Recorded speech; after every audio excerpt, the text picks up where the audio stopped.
哎，我觉得半农先生今天可以谈一下，就是说香港这个地方现在被共产党的渗透到了令人发指的程度，对香港人民随便绑架，随便的这个查封资产，然后作为对大陆的威胁，而且大量的渗透间谍、警察执法，破坏了香港的最根本的基础，这个法律。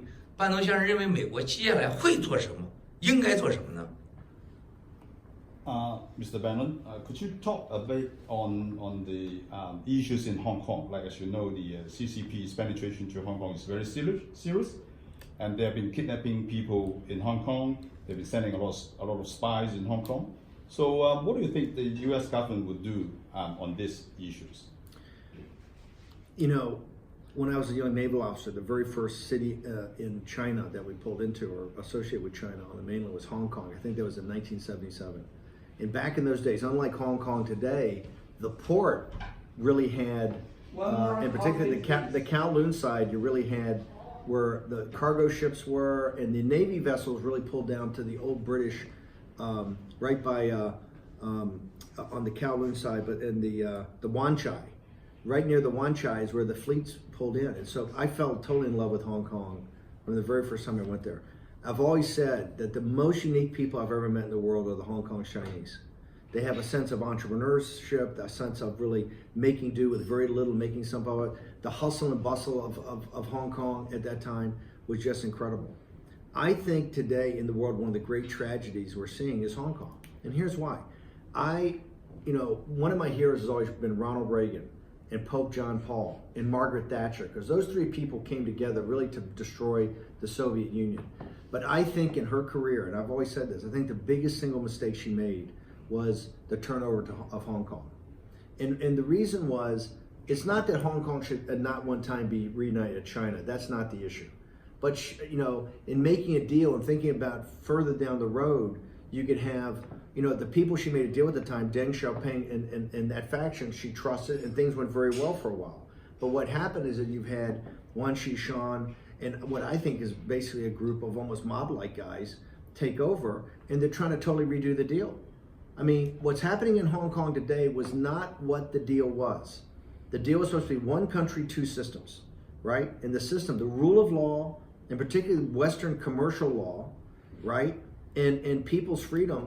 And the reason that everybody agreed to that was the fact, in the turnover, was the fact that the Chinese, Hong Kong Chinese had a special sort of energy, right? That a special sort of entrepreneurial, it had, from a little island, you had made one of the great financial centers. You had Wall Street, you had the city of London, you had Tokyo, and you had Hong Kong.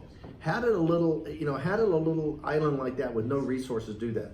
It was purely the grit, determination, and hard work, work style of the Hong Kong Chinese.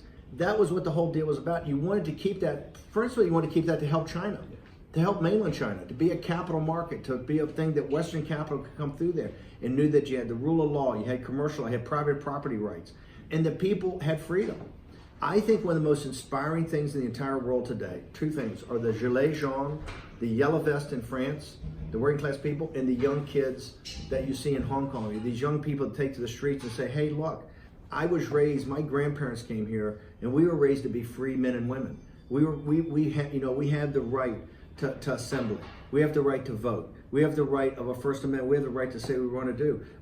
My parents we were not raised as slaves, and we're not prepared to become slaves. And I also think it's also the cowardice of the giant corporations and even the banks. Everybody in Hong Kong right now, all the power brokers are looking the other way. Everybody wants to pretend this is not happening. And to me, it's not acceptable. And I don't think it's acceptable to many people, free people in the world. You see Chinese entrepreneurs, Chinese businessmen, that go to Hong Kong and just disappear. I will tell you something I would never think would happen in my adult life. Many, many, many people in the West love Hong Kong. And I've had so many people say, I'm afraid to go to Hong Kong. I don't know if I can go to Hong Kong because I see where they're taking Chinese entrepreneurs and they just disappear.